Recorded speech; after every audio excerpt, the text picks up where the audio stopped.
Horror cast के एक नए एपिसोड में आपका स्वागत है। कभी आपने सोचा है कि दिन भर काम से जब आप थक जाते हो तो आपको सुकून सिर्फ अपने घर पर जाकर ही मिलता है। आपका घर ही एक ऐसी जगह है जहां आप अपने आप को सबसे ज़्यादा सेफ मानते हो, और जो आप मानते हो वो हमेशा सच हो ऐसा ज़रूरी तो नहीं। मैं जानता हूँ आपको मेरी बात समझ नहीं आई होगी, पर जब आप आज की हमारी कहानी सुनोगे तो आप सब समझ जाओगे। तो चलिए शुरू करते हैं आज की हमारी कहानी। अनिरुद्ध ने एक 2 BHK अपार्टमेंट किराए पर लिया था। उसने सारा सामान अनपैक करा और थोड़ा आराम करने के लिए फ्लैट की बालकनी में रखी चेयर पर बैठ गया। उसका फ्लैट 9th फ्लोर पर था, तो बालकनी से शहर का नज़ारा बहुत खूबसूरत दिखता था। ठंडी हवाएं, खुला आसमान और आसमान में चमकता चांद। शहर की भागदौड़ वाली जिंदगी में कहाँ मौका मिलता है इतना खूबसूरत नज़ारा देखने का। अनिरुद्ध ये सब बातें सोच ही रहा था कि तभी उसे किसी के दरवाज़ा खटखटाने की आवाज़ आती है। अनिरुद्ध दरवाज़ा खोलता है तो बाहर कोई नहीं था। अनिरुद्ध ज़्यादा न सोचकर दरवाज़ा बंद करके पलटता ही है कि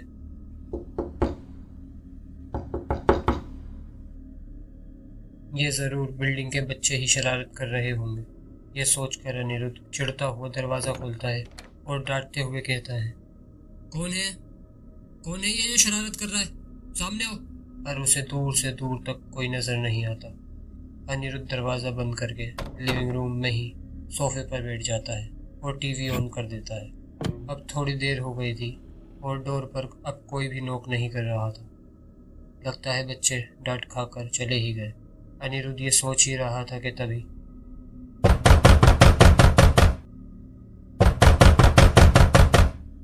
अब आवाज मेन गेट से नहीं बल्कि उसके बेडरूम से आई थी।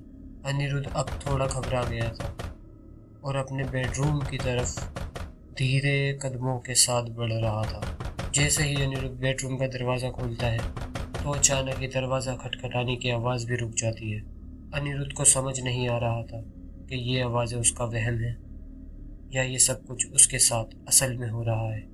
परेशान होकर अनिरुद्ध फ्रिज से एक बोतल निकालकर पैक बनाता है। वैसे तो अनिरुद्ध को पता था कि शराब पीना सेहत के लिए कितना नुकसानदायक है, पर वो कभी कभी जब स्ट्रेस में होता था तो थोड़ी ड्रिंक कर लेता था।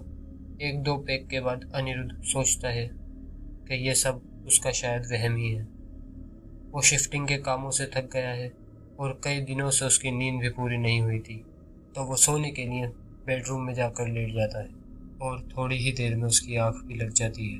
थोड़ी देर बाद उसे फिर वही किसी के दरवाज़ा खटखटाने की आवाज़ सुनाई देती है, पर इस बार वो आवाज़ सिर्फ एक दरवाजे से नहीं बल्कि पूरे घर के दरवाज़ों से आ रही थी।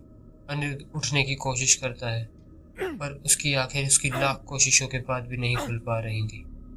वो अपने आप को हिलाने की कोशिश कर रहा था, पर उसे ऐसा महसूस हो रहा था जैसे कि मानो किसी ने उसके सीने पर भारी भरकम पत्थर रख दिया हो, जिसकी वजह से वो 1 इंच भी हिल नहीं पा रहा।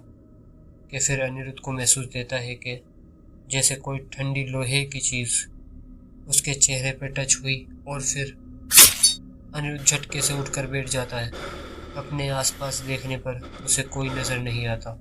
शायद कोई डरावना सपना होगा, यही सोचकर अनिरुद्ध वॉशरूम में जाता है और थोड़ा सा पानी हाथ में लेकर मुंह पे मारता ही है कि तभी उसके चेहरे पर ऐसी जलन हो रही थी कि जैसे किसी ने खोलता हुआ तेल उसके मुंह पर पलट दिया हो। जब अनिरुद्ध ने आईने में अपनी शक्ल देखी तो उसके पूरे चेहरे पर ऐसे निशान बने थे कि मानो किसी ने उसका चेहरा चाकू से जगह जगह से काट दिया हो। अनिरुद्ध समझ गया था कि यहाँ कुछ तो गड़बड़ है। अब उसे इस घर में किसी भी कीमत पर नहीं रुकना था। उसने फैसला कर लिया था कि सुबह होते ही वो इस फ्लैट के मकान मालिक से बात करेगा और उनसे बात करके ये घर खाली कर देगा। सारी रात अनिरुद्ध की डर में जागते हुए निकल गई। अगली सुबह अनिरुद्ध फ्लैट के मकान मालिक को कॉल लगाता है और सारी बात उन्हें बताता है। तो वो अनिरुद्ध को समझाकर रात में उसके घर आने की बात करते हैं।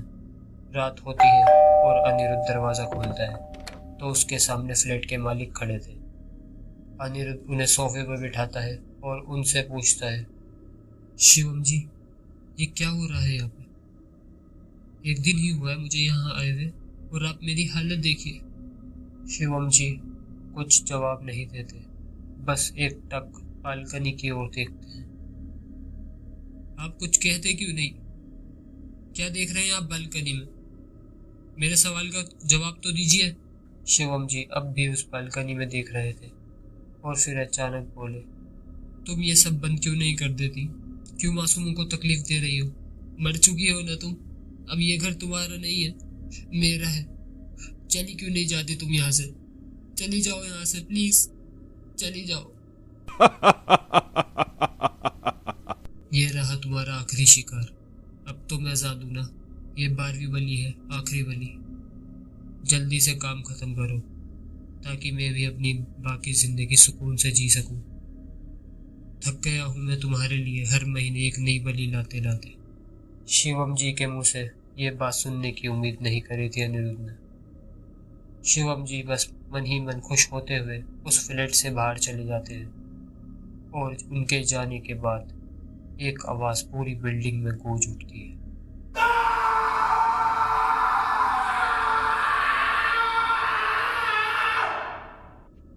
दरअसल बात 1 साल पहले की है। शिवम और उसकी पत्नी सुमन हंसी खुशी इस फ्लैट में रहा करते थे। शिवम अपनी पत्नी से बहुत प्यार करता था। उसे पता था कि सुमन के साथ कुछ गड़बड़ है। कभी कभी वो बहुत अजीब बर्ताव करती है, या यूं कहूँ जब वो अपनी काली विद्याओं को प्रैक्टिस करती है उसके बाद वो बहुत अजीब बर्ताव करती है। पर शिवम इस बात को अपने प्यार के खातिर जितना हो सके उतना नज़रअंदाज करता था। एक रात सुमन जब अपनी काली विद्याओं को प्रैक्टिस कर रही थी तब सोते हुए शिवम की आंख खुली।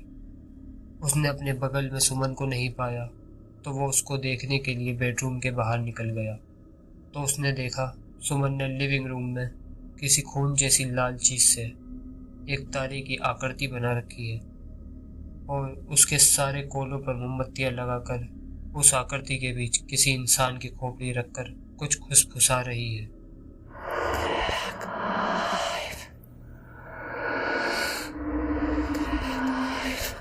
इतना सब कुछ देखकर शिवम की रगों में तो जैसे सांप रेंग गए हों। वो सुमन को रोकने के लिए आगे बढ़ा ही था कि तभी सुमन जैसे अपने आपा खो बैठी। उसने जोर जोर से चिल्लाना शुरू कर दिया, आ जाओ, आ जाओ, आ जाओ, मैं तुम्हारा इस दुनिया में स्वागत करती हूँ। आ जाओ, आ जाओ। और ये कहते हुए ही सुमन ने अपने हाथ की नस काट ली और जैसे ही उसका खून उस खोपड़ी पर पड़ा सुमन एक जोरदार चीख मारकर वहीं पर गिर पड़ी। शिवम सुमन की ऐसी हालत देखकर घबरा गया और उसे उठाने के लिए उसकी ओर भागते हुए बढ़ा कि तभी सुमन खुद ही हवा में ऐसे उठने लगी जैसे कोई अदृश्य शक्ति उसे उठा रही हो और अचानक ही सुमन शिवम जी के मुंह के पास आकर उनका गला जोर से दबा देती है और एक अलग ही आवाज में कहती है, ये क्या हुआ शिवम? तेरी बीवी ने मुझे यहाँ बुला तो लिया पर बेचारी ये सब झेल नहीं पाई, इतनी जल्दी मर गई। पर कोई नहीं, तू तो जिंदा है ना। अब तू अपनी बीवी का अधूरा काम पूरा करेगा मुझे यहाँ बुलाने के लिए। तेरी बीवी ने 12 इंसानों की बलि देने का वादा करा था। अब तू मुझे हर महीने एक इंसान की बलि देगा 12 महीने तक, और अगर तूने मुझे बलि नहीं दी तो तेरा अंजाम मैं मौत से बदतर कर दूंगा।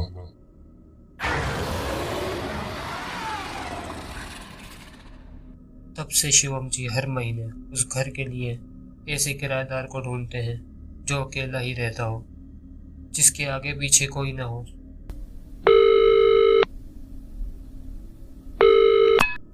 हेलो हेलो शिवम जी, इस फ्लैट में कुछ गड़बड़ है। यहाँ कोई है जो मुझे मारना चाहता है। प्लीज मुझे बचा लो प्लीज। हाँ हाँ मुझे पता है, जब तो आपको वो फ्लैट किराए पे दिया है। आप आराम से मर जाइए। आपके बाद अभी मुझे 11 लोगों को और किराए पे चढ़ाना है वो घर।